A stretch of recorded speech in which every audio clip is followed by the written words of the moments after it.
Welcome viewer, I am Murugan S.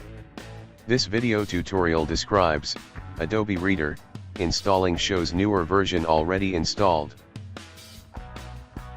Click File Explorer. Click File, change folder and search options.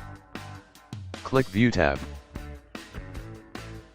Check Show hidden files, folders, and drives. Click Apply, OK. Click this PC. Open C drive.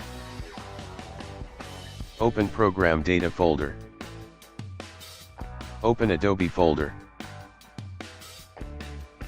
Open Setup folder. Open this folder. Open AcroRead file. Click Repair installation errors in the program. Click Next.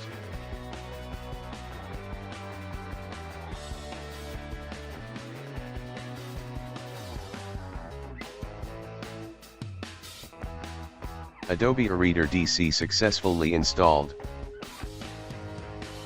Thanks for watching. I hope this video tutorial helps to solve the problem. Please like, share and don't forget to subscribe my channel. See you next video.